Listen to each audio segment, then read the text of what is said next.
Hey teacher, a series of grammar games, or as I'd like to call it, GG. I'll be sharing some grammar activities I've done with my students that I hope you and your students benefit from them too. This is my first episode of the GG series, so if this sounds like something you're interested in, subscribe.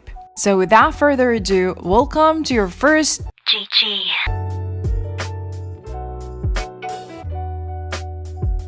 Let's begin with an easy yet super fun game. This game is perfect to revise the present progressive, the past progressive, propositions, or any grammar rule you find applicable. So after you've explained the grammar lesson, you gotta make sure they use it well, right? So instead of the not very exciting Q&A way, try this. Put your lovely students in groups and ask each group to have a piece of paper. Tell them, hey beautiful students, I'm gonna show you a picture for 20 seconds. You and your team members have to remember what the people in this picture are doing.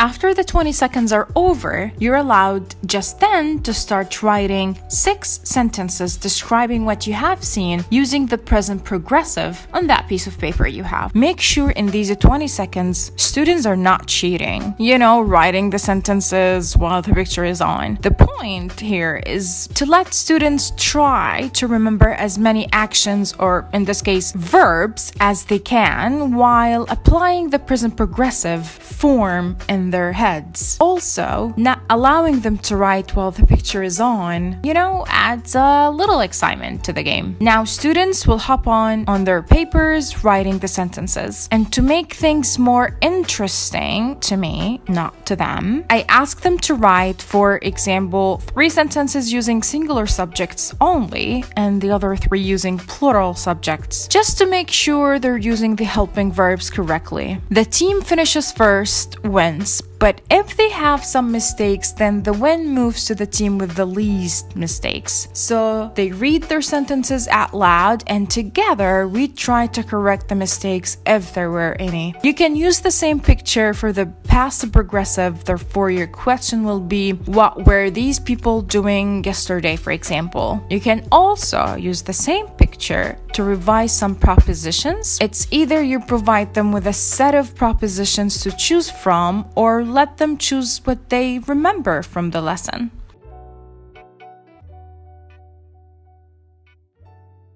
Moving on to our second GG.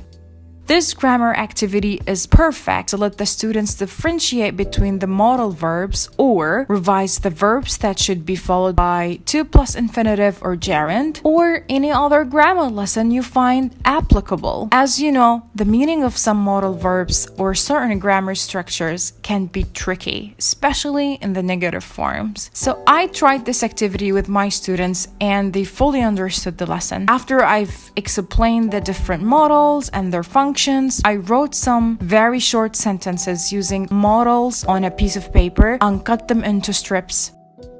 I divided the students into 2 groups. I asked one student from Team A to come and pick a strip. I told the students that he needs to act out the entire sentence. The student wanted to punch me in the face. The thing is, we usually play acting out games when we teach vocabulary, but I thought certain grammar words need to be acted out in order to be fully understood as well. So I wrote all of the modal verbs we studied in that lesson on the board, and I told them each sentence contains one of them. Your job is to act that sentence to your team without pointing at the word and tell them which modal you got. If the level is not that advanced, we agree on a certain hand gesture. For example, this gesture for can, this one for must, for example, this one for should, and so on. This is how it went. The student who wanted to punch me in the face picked a strip. The sentence he got was, he has to clean.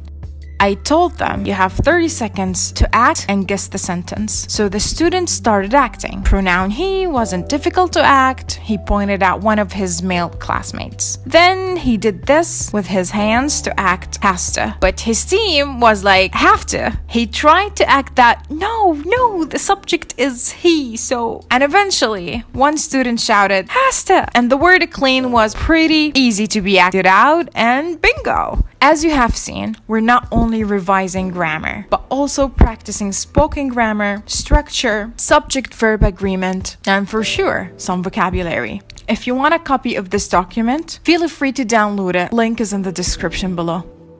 The last GG is perfect to revise any tense in English or any grammar lesson you find applicable. After teaching the intended tense, let's say simple past, draw a box on the board and ask the students to name some verbs.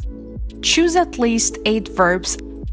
Tell the students that you're going to introduce an imaginary friend and give that imaginary friend a name and maybe draw a stick figure of it on the board too.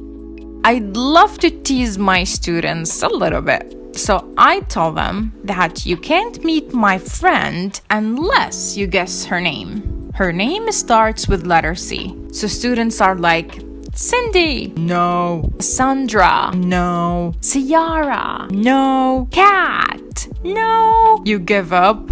Yeah. Her name is Coffee. What? Miss? No one is called Coffee. And I'm like, that's not true. That's offensive. I'd like you to meet Miss Coffee. And then I draw her on the board. So after I do this, I feel the students get more excited to see what's next, you know? So on the board, we got the 8 verbs. Our grammar lesson was about the simple past tense.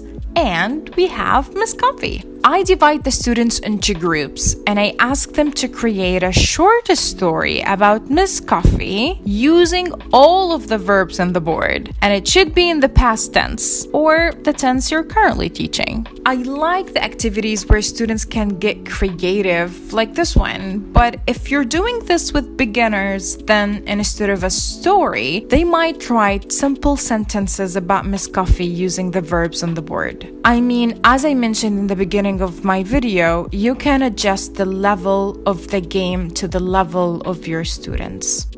However, with advanced students, I ask them to write a short story, but following a certain theme. So for example, write a sad short story about Miss Coffee, or write a scary short story about Miss Coffee. Then after they're all done with their stories or sentences, we hear them up together and I try to move their attention to how they use the past tense verbs and correct them if they got any errors.